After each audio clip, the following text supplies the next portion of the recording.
melihat apa yang dialami oleh relawan tagar 2019 ganti presiden menjadi keprihatinan tersendiri bagi scholars, bagi seorang dosen ilmu politik ya, yang juga dulu memperjuangkan ya, reformasi sebagai seorang aktivis di dalam konteks kita memperjuangkan demokrasi. Jadi keprihatinan kita kepada Mbak Nenok Warisman dan kawan-kawan yang telah mengalami tindakan kekerasan sebetulnya oleh aparatus negara. Ya, di situ ada bahkan Kabinda sendiri, kemudian polisi, dan kelihatan di situ ada TNI Angkatan Udara. Nah, kalau kita memahami persoalan ini, kita akan melihat dari pertama, kita bicara tentang demokrasi. Di dalam demokrasi itu indikator yang sangat penting adalah civil and political liberties, kebebasan sipil dan politik, kebebasan berpendapat, kebebasan pers, kebebasan berserikat, itu menjadi bagian penting dari civil and political liberties. Dan kebebasan politik ini itu adalah hak yang dimiliki oleh warga negara. Jadi rezim tidak bisa klaim bahwa itu adalah kebebasan yang diberikan pemerintah oleh pemerintah kepada warga negara. Itu adalah kebebasan yang melekat, hak asasi manusia yang melekat pada warga negara di dalam konteks itu.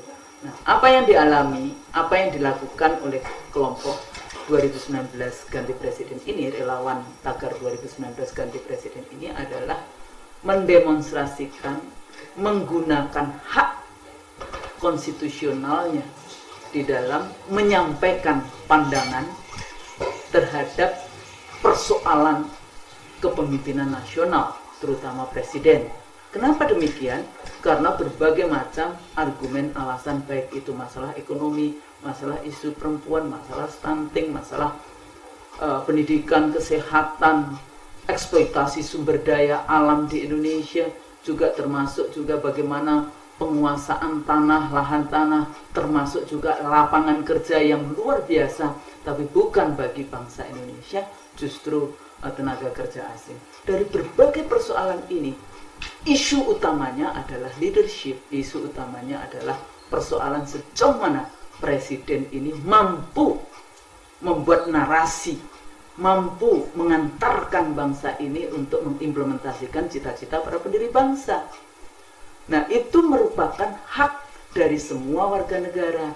Boleh yang namanya menyampaikan pandangannya secara terbuka, dan itu dilindungi oleh undang-undang kebebasan menyampaikan pendapat yang penting, yang luar biasa, karena undang-undang ini pada tahun 1998. Nah, ini menarik kenapa? Karena itulah dulu menjadi bagian penting dari gerakan reformasi 98. Jadi Bapak Presiden, ya, janganlah kemudian menggunakan seluruh aparatus negara untuk hanya mempersekusi Ibu Nenok Warisman dengan kawan-kawannya.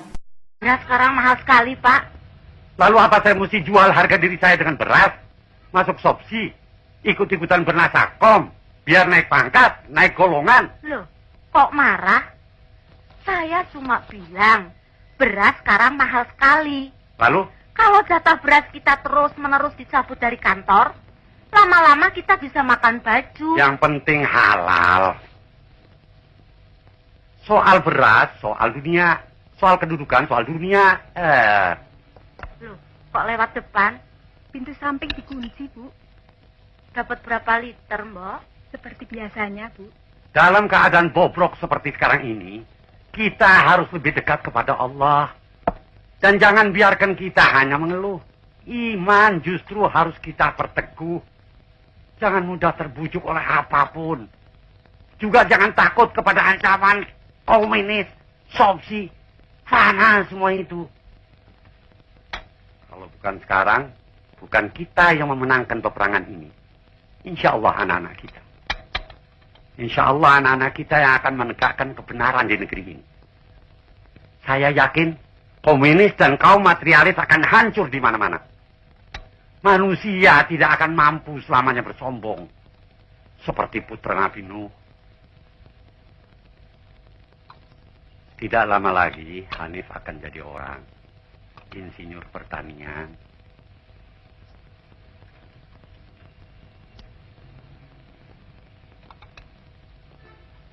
Insya Allah dia akan menjadi salah seorang di antara pemuda-pemuda yang akan membangun negeri ini dalam keimanan. Membersihkan udara negeri ini yang kotor oleh kemunafikan, oleh syirik, oleh slogan-slogan komunis yang menyesatkan dunia. Astagfirullahaladzim. Jangan berantem. Sakit gue. Lo mau ngapain? Mau ngapain? Jangan ribut. Satu-satu.